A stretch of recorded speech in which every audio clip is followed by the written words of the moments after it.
Okay, well, thank you for doing this and for being here. And I guess You're we'll lead welcome. into our more formal, even though it's not too formal, conversation. So I love that you're my first guest. That means the world to me having you as being you've been such an integral part of my journey. Aging and life in general. So thank you for being here. For our listeners, I will just give a brief intro to Dr. Andrea Rayburn. Andrea is a naturopathic physician practicing in the Comox Valley. She has been in practice for over 10 years and evolved her focus from chronic degenerative disease to now having an increased focus on women's health. With a background in biochemistry and genetics, she loves educating her patients about the hows and whys behind symptoms and conditions to better inform them on current health concerns and future health decisions. When not in office, Dr. Andrea can be found in the trails and mountains of Vancouver Island and beyond, which I hope we'll touch on today, and hiking, running, and mountain biking. Yay! So thanks for being here. This conversation initially sprung to mind as I was speaking on Instagram about photography and doing studio sessions and fine art nudes, and how my studio practice has evolved from more of a commercial, let's say like Maxim magazine definition of sexy into something more mature. Obviously, I'm into my 40s now. We're aging. That's not exactly how we maybe define it, and or there's an evolving definition of it. And I was thinking, hey, my friend Andrea is studying about this, and so maybe it would be great to come on and talk just about sexual health in general and share some of the things. So maybe to start, you can give me a general overview of this new educational avenue you're pursuing. Absolutely. I will just make note that I'm managing a dog around me right now, and so you might hear little interruptions from her. I apologize. Oh, good.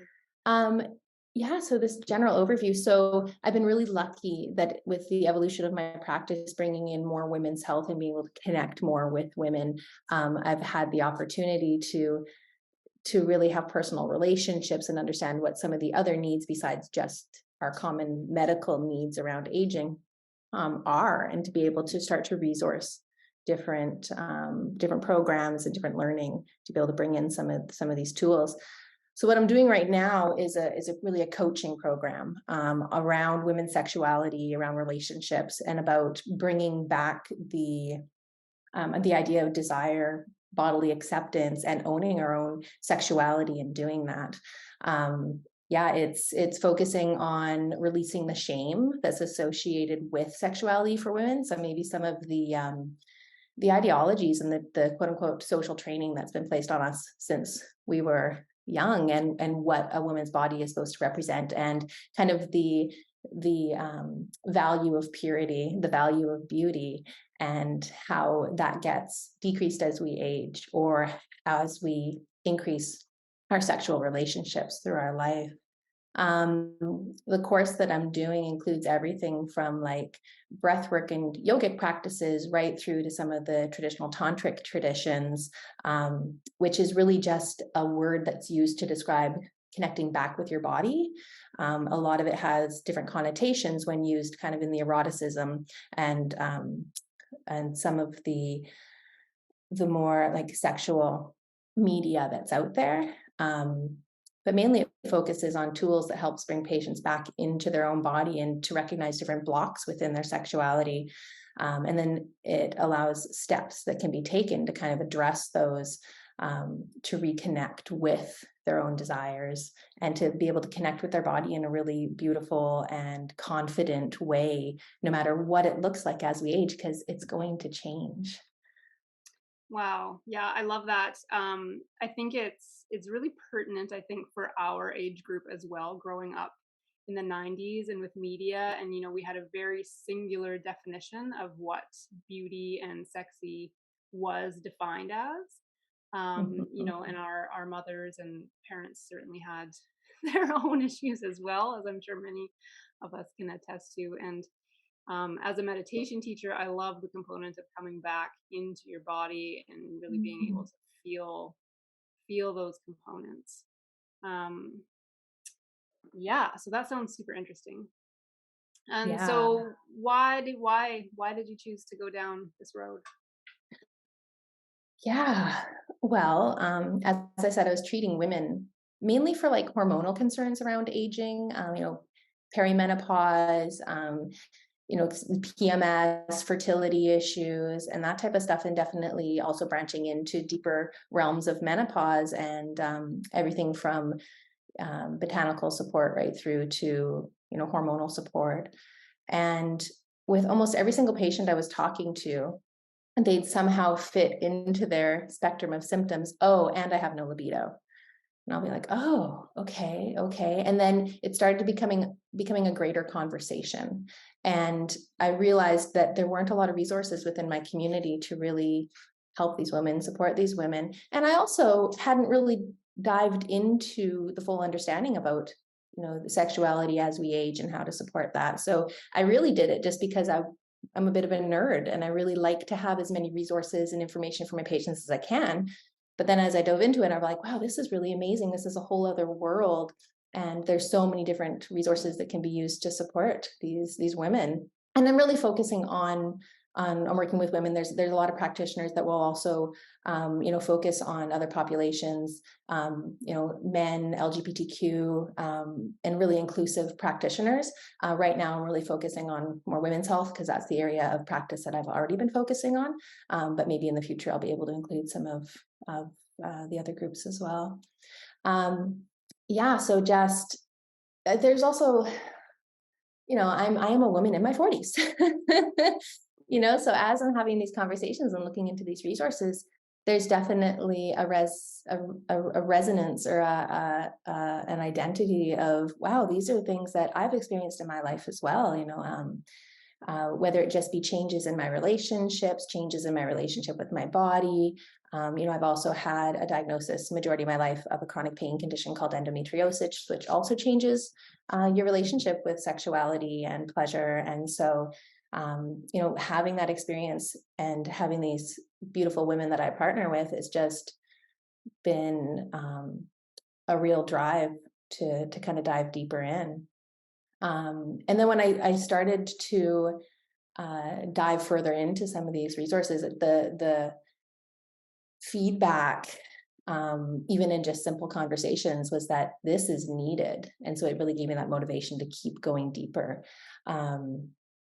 Yeah, it's been a pretty Yeah. great journey It so seems like far. there's this sort of idea that, as we age, that sexy component of our being sort of diminishes, either as mothers or just getting older or having our bodies changing, that we are not supposed to identify with that anymore. Maybe that's just my experience, but I feel like it's sort of a general consensus that being sexy and everything is for younger women. And I think it's so important for our well-being to, like you said, like get back into the body and like really connect with that vitality as part of our well-being and as part of just being alive. Like that's such powerful energy when you are connected to it. It's um pretty incredible, and we just sort of cut it off, it seems. Absolutely, and I think that you speak on a really important point where that what we don't even realize is that we are kind of told from a young age that our value and our experience through life is based off our youth, our beauty, and our ability to contribute to those needs within society. And as we age, our reproductive capabilities go down, our body changes. We're not going to be able to fit the same mold of those 4% of people that were shown on the front of magazines that are supposed to have the perfect physique. And so when we're no longer meeting that model, we then get these subconscious thoughts of, oh, I'm no longer a sexual being. Oh, I'm no longer seen as a sexual being. Oh, I'm disconnecting from my body because it's not meeting the standard that it's supposed to be. I'm not as valuable as I used to be. When in fact, if you actually look at like statistical measures and you look at historical measures, like the 30s to the 40s is when women are supposed to actually be at their sexual peak. That's when we are supposed to be fully connected with our energy around our desire and our sexuality. We're actually biologically being able to reach pleasure in different ways. And so if we are able to tune into that, we have the ability to actually be more in love with our body and embrace the changes of aging and step into and celebrate our bodies as we go into the 40s, go into perimenopause, and even right through menopause. I think that everyone should be able to have satisfaction, whether that be in sexual relationships or other desires in their life. But yeah, there's a messaging there and a value there that definitely needs to be addressed. Yeah, absolutely. Because I mean, imagine, the confidence that you gain as you sort of go into your 40s. For me, it was very like people warned me about turning 40, and I was like, I don't know, 36 is pretty much 40. I got this, we're fine. And then as soon as 40 hit, it was like, the hell? Like everything changed. And, just the way you feel, like my body changing, hormones changing, obviously things that I did in the past don't seem to work anymore. Mhm. But most significantly, I found just like this confidence and like this, I don't give a fuck, We pardon my give less French, fucks. but like, it's just like I've been through it. I've, tried and tried and tried all these things or people pleasing or all these things. And now I'm just like, Yeah, okay, it's for me now. So to be able to pair that with like that vitality and sexual health is, really a yeah. powerful position to be in as a woman. Exactly, exactly. Like if you look at it, it's like women in our 40s, we are, we're setting stronger boundaries. We're not willing to, I'm not going to show up just because of a social obligation. I'm not going to dress a certain way because of my age. I'm not going to fake orgasms. I'm not going to fake anything. Right. Like we Yeah, just become a little bit more unapologetic, we give absolutely. less fucks. We're tired of giving fucks. Um, there's a great clip that I will even write down on prescription pads for my patients, from Baroness von Sketch, which is a comedy group, I believe out of Canada. And there's this one about the locker room when you're 40, and how there's this, once you turn 40, you walk in and there's this whole other part of the locker room that opens up. And you walk past the part of the locker room where there's, the below 40s, and they're still kind of covering themselves in their towel as they try to slip into their bra and their underwear and stuff. And then you cross the border into the 40-year-old side, and everyone's just dropping the towel and they're walking around like they don't care anymore. Because, like, this is my body. This is what I have to present. I have lived in this body, the stretch marks, the scars, the little bit of extra curve that I have on my hip. This is me. It's not going away. I'm just finally going to own it. Yeah, Yeah. absolutely. Yeah, it's so great. And I mean, that's for me, where I wanted to bring this conversation a little bit in was because I think, photography is for me obviously my passion, but having a way to embrace this stage of our lives and make beautiful art of what we are Mhm. as we are, not having to fit any of these, specific commercial mainstream media ideations and really create sort of a movement around aging and embracing our aging bodies because they are still sexy, they are still powerful, they are still beautiful. Absolutely, absolutely. I mean, if you look at a lot of, 40-year-old women's bodies, they're gonna have marks from where they carried children. They're gonna have bumps and bruises, and that we're gonna have, little dimples of cellulite. And yes, our breasts are going to change, but that can all be absolutely beautiful. I wish I could send my patients to come and have shoots done where they're in their natural beauty and they can actually see what that beauty looks like, through somebody else's eyes, through an artist's eyes. Like when I'm talking about libido and I'm talking about sexual desire with my patients, a lot of them, it comes back to, oh, well, I've gained weight, or, oh, the body changes as you age. I'm just not as pretty. I don't feel as confident as I used to. And how are you supposed to be vulnerable with your partner? How are you supposed to feel beauty in your body if you're seeing it through judgmental eyes and knowing that that's going to continue as we age? So being able to have somebody, show you the best parts of your body, show that you are still a sexual being, and show that those curves that you're carrying can actually be, extremely beautiful, and people will desire that, and that, you can find a lot of freedom in that. Yeah, and I think it's like therapeutic even, having a photo session Absolutely. done, especially like so many women come to me when they're in transitional periods of their lives getting them done, and just being able when you were in it or you're, in a negative thought loop or those body image critics that just never leave us, it can be hard to see outside of that. So to be able to see yourself from somebody else's perspective, I think it can be really freeing and it can be really therapeutic to be able to sort of get out of Mm, your thought loops. absolutely. Mm. Absolutely. Yeah. So back to your course, what would you say is your biggest takeaway so far? Mhm. I think one of the things I said is this is a needed resource. The more I learn, the more I realize that this is something that's really been missing. Um, Reconnecting women with natural sexuality, normalizing differences in sexual desire and drive, normalizing difference even in physical response as we age. And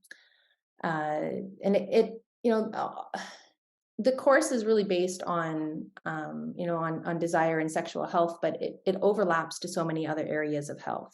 It overlaps to mental health, relationship health. It affects people's sleep, and again, it's that confidence in body. And when someone's not confident in their body, they're not necessarily going to take the steps to continue to care for it in the way that it really deserves to be cared for.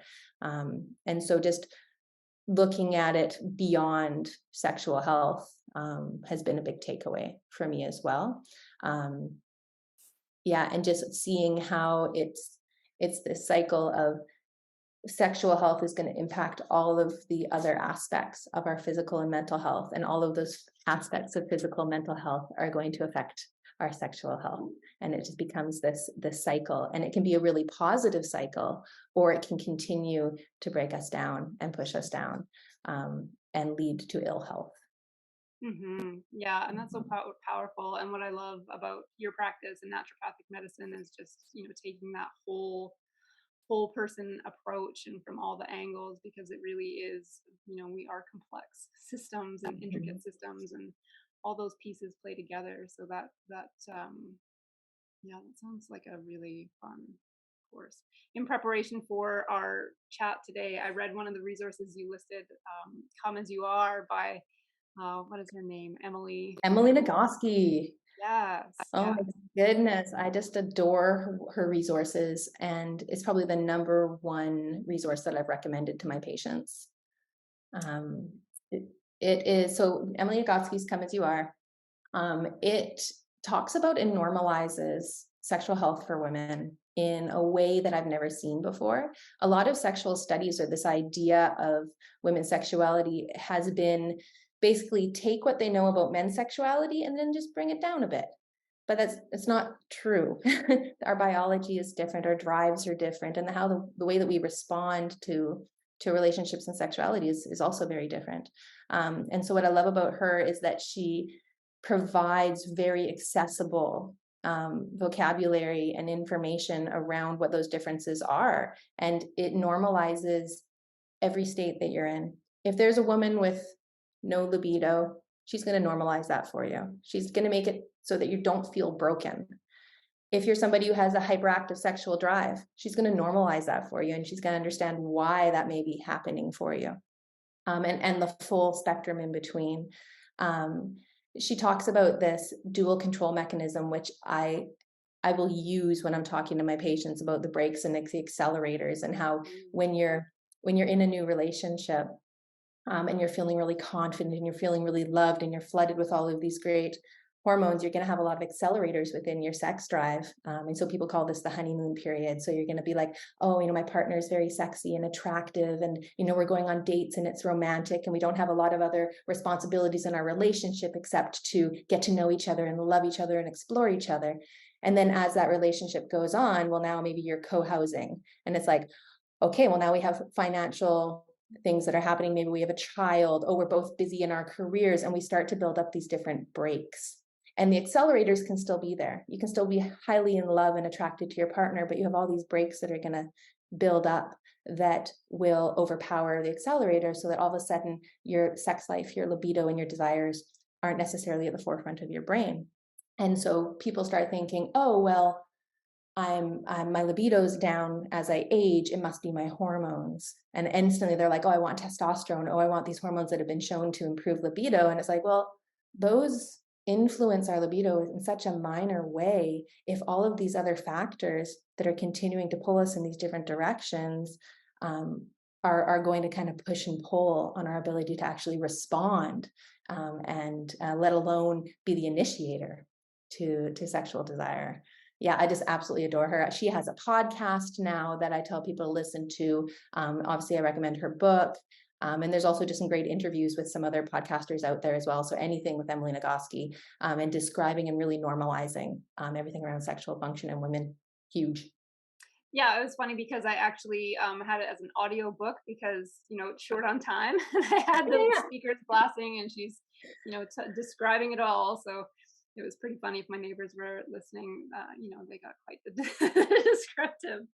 I'm sure they What were. I love is that I recommend this book, and then my patients will listen to it or read it, and then their partners will read it, and it provides vocabulary, and it provides information that they can share to actually come closer to their partner without it being a how to fix or a how-to manual. It's yeah, she offers some really great steps and some exercises that you can do to kind of explore some of those brakes and accelerators, but it's not like a five steps to having the best orgasm of your life, or how to increase your libido with these 5 supplements or anything like that. I just think it's really an educational tool that provides power and steps that women can take to understand their sexuality, understand their biology at any phase of their life cycle, and then how to embrace that, to continue to have healthy sex drive, healthy sexual interactions, and that as well. Yeah, even just that concept of the brakes and accelerator was so empowering because yeah, there are constantly so many brakes, especially as women,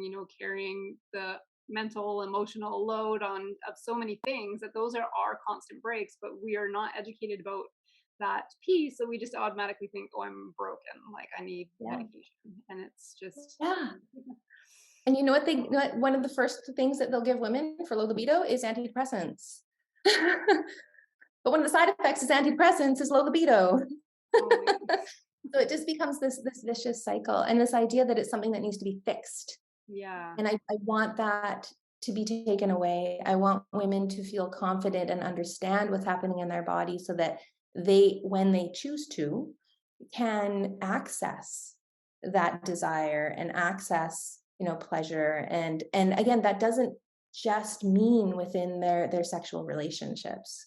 But yeah, Yeah, it's absolutely. Yeah, and it's totally not exactly as you say, just with relationships. It's so much a part of our being and our vitality and our wellness, um, that it does need, it's equal amounts of focus as any other sort of health piece. mhm.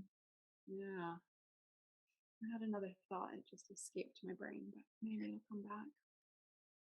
So I did want to talk a little bit about sexual energy from a spiritual perspective. And I suppose we sort of already touched on a lot of this and really tapping into the, just that vital energy. But so how can we use this sort of energy when we talk about it, not in a relationship place? Like how can we work on that and focus on that sexual energy, sexual health outside of the relationship?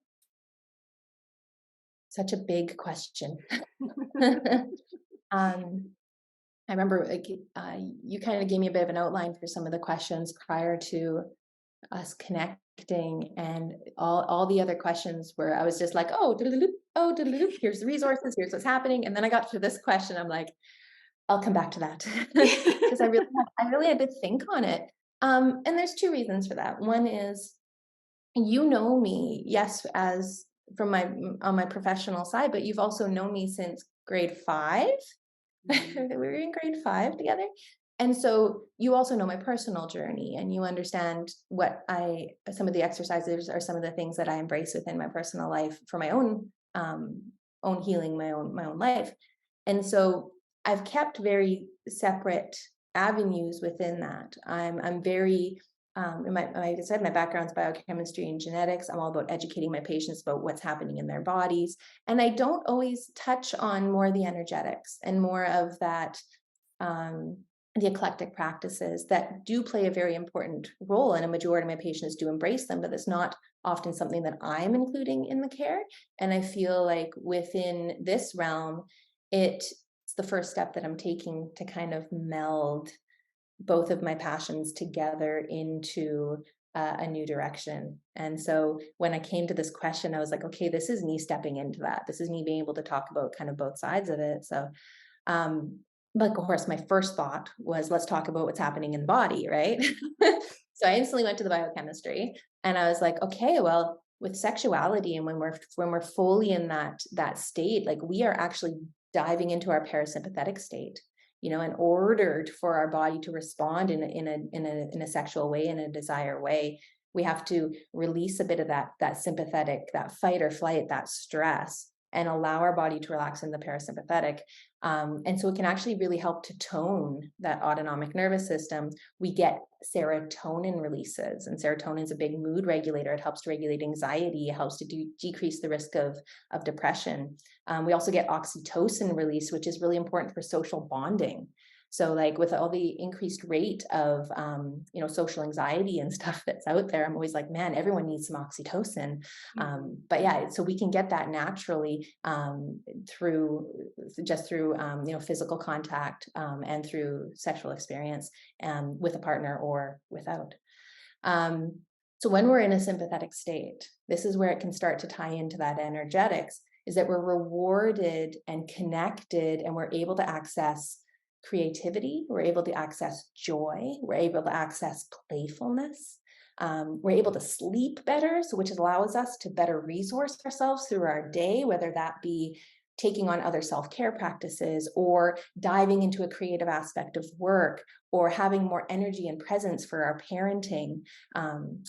I don't think that it's a magic panacea. I don't think it's a magic prescription for everybody that will, cure all the stresses and all the mental health concerns and whatever of modern women. Because, we are superheroes, we do everything.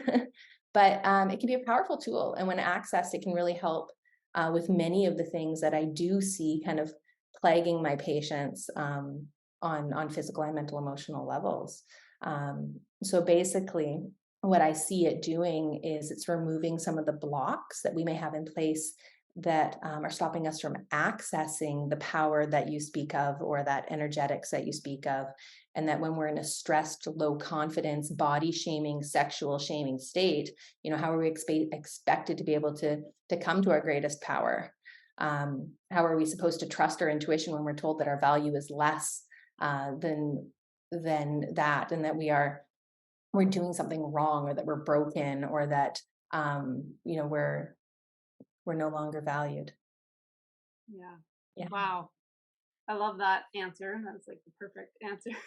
Okay. um, Okay. I Thank told you I you. had to think Yeah. on this one for a while. So yeah.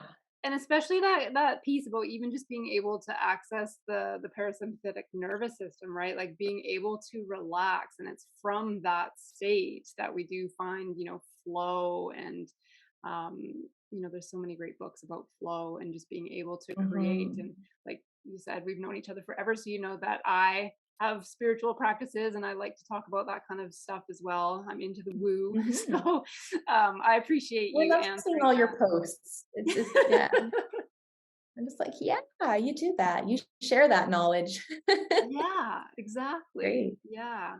But totally, the vagus nerve and getting into that space of relaxation is so key. So whether that's meditation or, you know, sexual connection or energy or anything, that it is so powerful. And What's especially like hard, when the world is on fire, to be able to literally. access. Yeah, literally to be able to access that place of peace, and Mhm. relaxation is so important. And I think one of the things that I also noted was that, like, when women are given the opportunity to dive into that, to get into that relaxed state, that joyous state, that playful state, it actually allows space and an invitation for our partners to also meet us there. Mhm. Yeah. I've talked to some really beautiful men in my life around this shift and this stepping forward and wanting a little bit more of that empowerment within the feminine right now, and how some of them have actually found that at first to be quite threatening. They're like, oh well, if we're supporting women, does that mean that men are bad? And in fact, if we're supporting women, it means we're also supporting men, and we're actually, elevating each other. And yeah, if women are able to really touch into this power, it's going to also help men step fully into theirs. Mhm. Yeah. Mhm. I love that. I've got a book on my list to read that's all about sort of embracing that feminine energy and bringing it to health. And it is a spiritual woo woo book. I'm really looking forward to reading it for sure. Awesome. I probably already have it. Amazing. Yeah. Awesome. What else do we have here? So maybe a few practices that our listeners could put into place. Where can they learn more? What can they do? Yes, well, as I mentioned, resourcing yourself around some of the work of Emily Nagoski, I think would be a good place to start, just because it's so accessible, and you know, it's a good step for understanding your physical health and starting to open up to this idea of the mental emotional influences. And then from there, you might find that you resonate with different tools to address that, whether it be focused breath work, whether it be yogic practices, whether it be ecstatic dance, or anything that kind of gets you back into your body. But I think that's a good platform to start with. If you're looking for something to engage with your partner within this work, I recently was introduced to a book called Sex Talks by Vanessa Marin, and it's 5 conversations that will transform your love life. And they're conversations that you have to explore your own authentic ideas around desire and sexuality, and that within a relationship. So I think it's a great, again, accessible book. There's exercises that you can do in there with your partner, if you're looking to do that within a partnered relationship. And then anything that helps you start to connect with that parasympathetic. So one, evaluating maybe some of the triggers that are keeping you within a sympathetic or that fight or flight state. Start looking at those and be like, okay, is there anything there that I can ask for help with? Is there anything there that I don't need to carry anymore? Is there anything there that needs to be resourced so that it's not having that impact on me? And then what can I bring in to then shift me into that parasympathetic, whether it be making sure that you're getting proper sleep, maybe avoiding more stimulants, cutting down on caffeine. And then, yeah, the breath work, the yogic practice, the dancing, the listening to songs or music that excite you and make you laugh and make you, just bringing joy. Anything that does that's going to keep you in that parasympathetic state. I recently signed up for a heels dance class, which is completely out of my comfort zone, but I'm just eating it up. It's so much fun. And that's something that's really helped me reconnect with my body. And I love it because there's like a grandma in the class, and then there's all these like 40-year-olds that have never danced before. And then there's like going to be some of the 20-year-olds that are there, and they are great dancers and they are taking it way more serious than me. But it's such a community, and we're all there together, and we're wearing these heeled shoes, and people are wearing like booty shorts, and it's just empowering and fun. But again, it's not for everybody, but looking for those opportunities for what that might be for you would be a great thing to do. Yeah, A lot I of can this work relate. is personal. There's no one protocol, there's no one program that's going to work with every woman, because our brakes and accelerators are going to look different. Our physical needs are going to look different. Our history of relationship around sexuality is going to look different. Our relationship with our bodies and the confidence around that is going to look different. And so, we can give these resources, but again, there's not one that's going to be perfect for every woman. Yeah, we're also bio individual for sure, and so many different Exactly. experiences. Yeah, Yeah. awesome. So you just got back from hiking Nepal, and you're doing this wonderful course. What's next for you? Oh my gosh, I'd love to do some more traveling. Um, Yeah, I did just get back from Nepal. It was absolutely amazing. I came Yeah, we back haven't even had a very chance connected with to. my I body. haven't heard Like, yeah, any of yeah, we that haven't trip. had a chance to talk about that. I Yeah, know. so yeah, so I mean, being outdoors and hiking, trekking, mountaineering, any type of outdoor adventure has really been my way to find my strength and connect back to confidence within my body. And so this was another way of doing that. I've recently gone through a big transition in my life in the last year, and getting away into the Himalayas for a month and pushing myself, probably the hardest I ever have physically. And I'd even been there before. I'd been to the Himalayas before. This was very different. Um, but I came back refreshed. I came back with such a great appreciation for simplicity in life, the strength and the power within our bodies. Like me and my friend that I was hiking with, we were two women out there doing these high mountain passes with our guide, and we were getting high fives from other guides as we were out breaking trail in the snow and showing the strength and really representing Canada well. Um, but I know that for my friend as well, she found it very empowering to reconnect with the strength and the abilities of our physical body. And yeah, it was a really, really positive experience. Yeah. Mhm. Oh, and I Wow. got to see Madoblam. So do you know this mountain? No. Madoblam. It's my new favorite mountain of life. So it's this beautiful rocky spire and with these two shoulders that come out, and she's the mother of the Himalayas. So she's a Mm. goddess. And the idea is that Oh. these shoulders are her arms that are embracing her children. And then like across the valley, you can see like Lhotse, and you can see Everest, which is the father of the Himalayas. And they're brilliant. They're over 8,000 meters and everything. But then you look at Amadablam and she's fierce. And I think that that was one image that was burned in my brain from this trip was her. And there was one morning we got up really, really early to do our I've first got high chills. pass.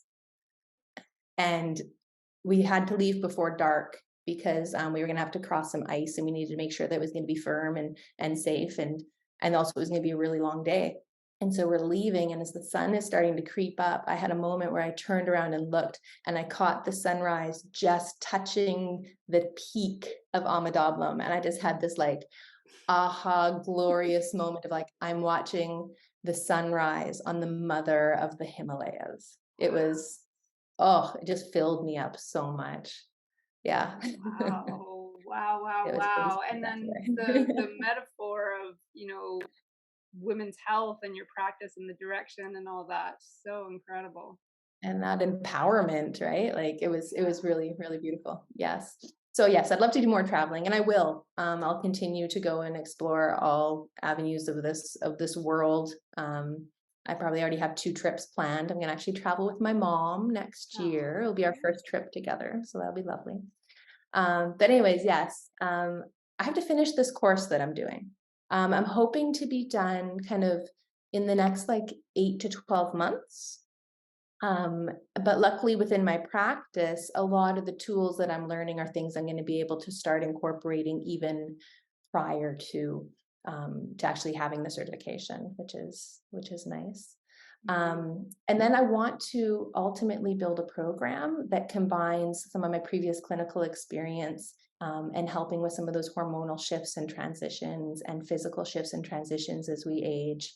Um, and also incorporating in this empowerment, this untaming, and that finding of freedom within sexuality, whatever that might look like for my patients, and that we can find empowerment in aging and beauty in our body as we age, and to celebrate some of those little changes that are going to happen that maybe make us, I don't, what's the word, like less valuable within the socially accepted aspects of beauty, but in fact they are beautiful.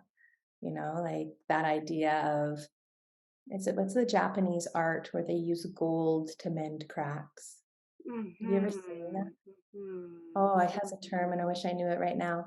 But that idea to celebrate those markings and those changes as lifelines or experiences, um, as opposed to seeing them as faults. Kintsugi? Is that what it's called? Yeah, maybe that's the one. Anyways.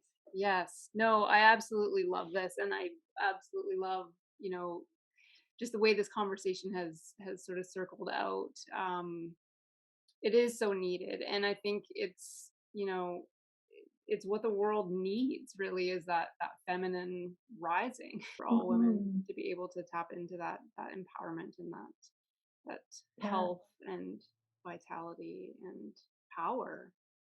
Yeah, and I think it's needed for women, it's needed for men. Like, I think that as a, get grandiose in my thoughts here, but I feel like the empowerment of women will ultimately lead to empowerment of all.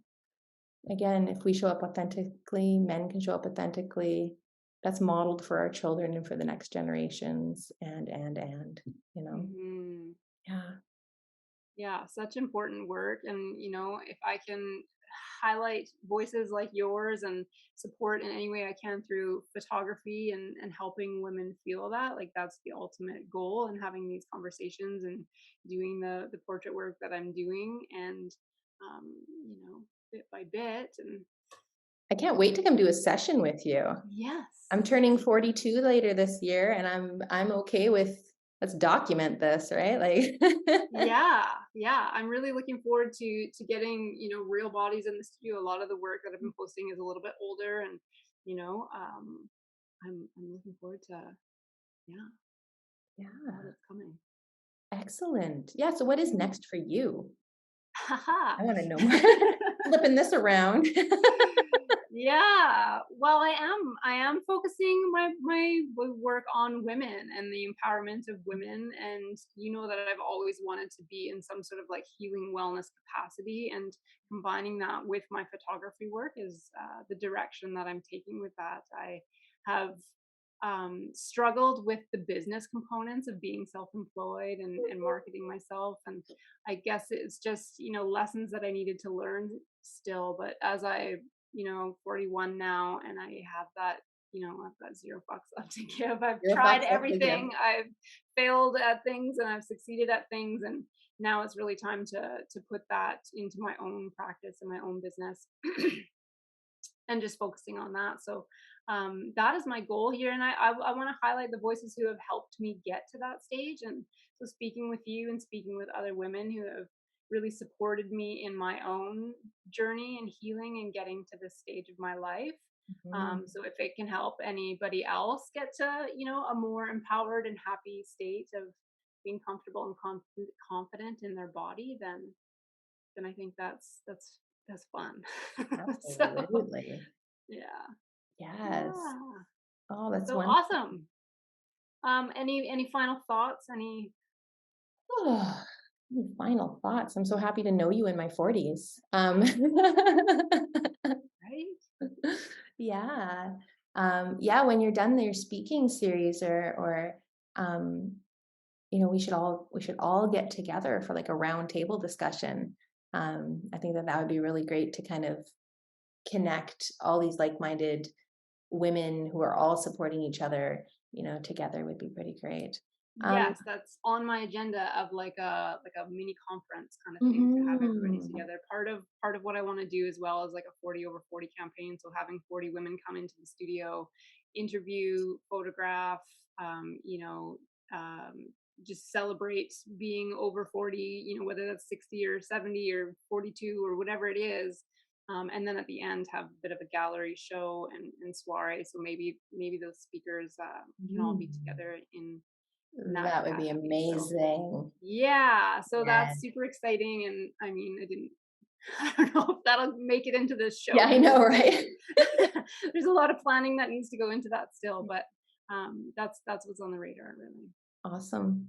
Mm, Nice. Is there anything else that we didn't touch on, that you were hoping to touch on today?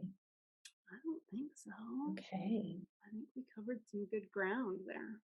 Yay. Yeah. Well, thank you for letting me be your very first guest. Thank you. It was so much fun. Yeah, Yay. we'll definitely have to do it again, as my friend Andrea. Yes, so we can dive into some other fun topics. Yeah, Yeah.